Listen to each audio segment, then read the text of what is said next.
जय हिंद बच्चों। इस वीडियो में हम लोग चर्चा करेंगे सवाल नंबर 6 पे। तो सवाल नंबर 6 आप देख सकते हैं यहाँ आपके स्क्रीन पर सामने में लिखा हुआ है। सवाल स्केचिंग के बुक से लिया गया है।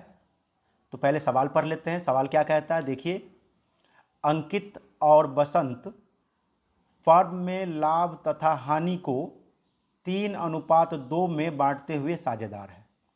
तो यहाँ पर पहले से 2 साझेदार हैं, अंकित और बसंत। चंदन को 1/5 भाग के लिए साझेदारी में प्रवेश देते हैं। तो चंदन यहाँ नया साझेदार हो गया, जिसको कि 1/5 भाग देकर साझेदारी में प्रवेश दिया गया। कह रहा है यहाँ भविष्य में अंकित और बसंत का लाभ विभाजन अनुपात 5:7 होगा। अब इसका हमको क्या करना है, ये हम सॉल्यूशन में समझेंगे। तथा होगा नया लाभ हानि अनुपात क्या होगा, हमको नया लाभ हानि अनुपात निकालना है।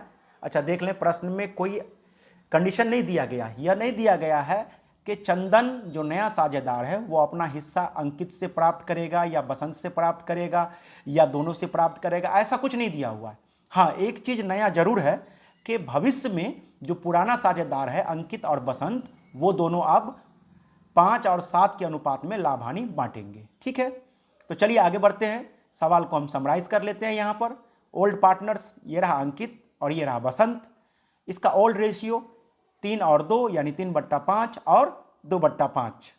न्यू पार्टनर चंदन, चंदन को कितना हिस्सा में दिया जाएगा, 1/5। तो चंदन का 1/5 हो गया। प्रश्न में कोई कंडीशन नहीं है कि चंदन अपना हिस्सा अंकित से पाएगा या बसंत से। तो जब प्रश्न में कोई कंडीशन ना रहे, यह नहीं दिया रहे कि नया साझेदार अपना हिस्सा किस पुराने साझेदार से कैसे प्राप्त करेगा, यानी कौन पुराना साझेदार नए साझेदार को कितना देगा, तो ऐसा अगर प्रश्न में नहीं दिया रहे, अर्थात पुराने साझेदारों का त्याग अगर नहीं दिया रहे, तब उस दशा में हम सब जानते हैं कि नया अनुपात हम लोग फर्म का लाभ 1 रुपया मानकर निकालते हैं।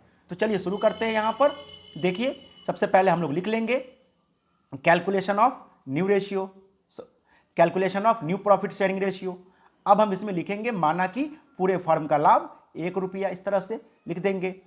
आगे लाभ में नया साझेदार चंदन का हिस्सा कितना है, 1/5।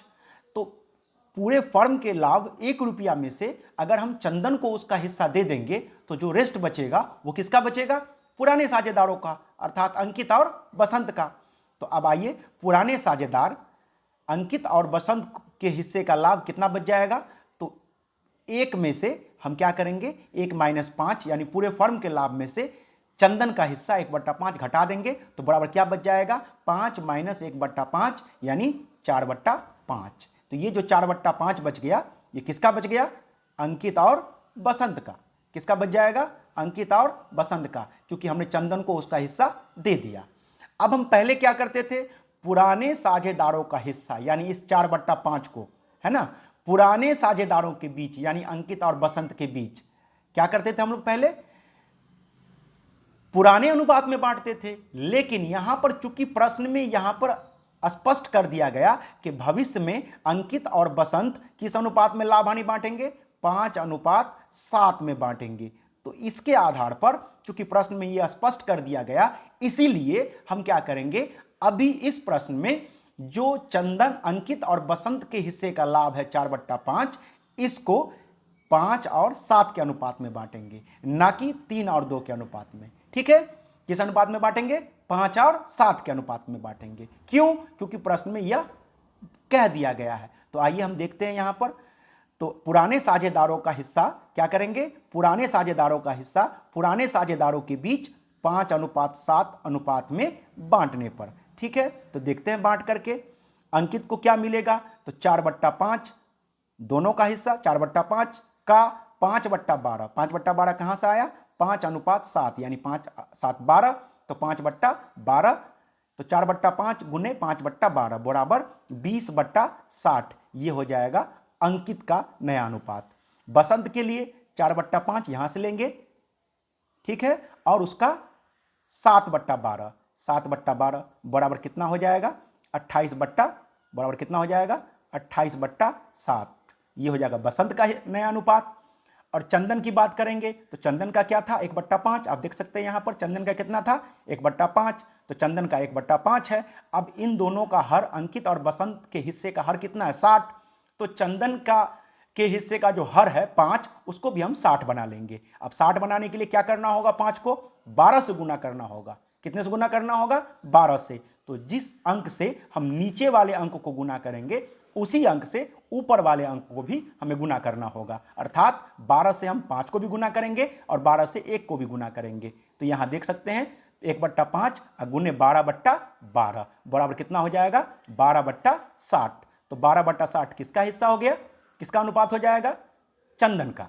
अब हम क्या करेंगे, पहले की तरह ऑल पार्टनर्स का नाम लिखेंगे, अंकित, बसंत और चंदन, और 60-60-60 जो हर है इन लोगों का बराबर होने से कैंसिल हो जाएगा। तो बचेगा क्या 20:28:12, जिसको हम यहां उतार देंगे न्यू रेशियो में 20:28:12। अब देखना यह है कि क्या इस अनुपात को और छोटा किया जा सकता है, क्या इसमें ऐसा कोई अंक है, कोई डिजिट है या ऐसी कोई संख्या है जिससे तीनों में भाग लग जाए। तो हां, एक संख्या है 4, तो 4 से हम भाग देते हैं।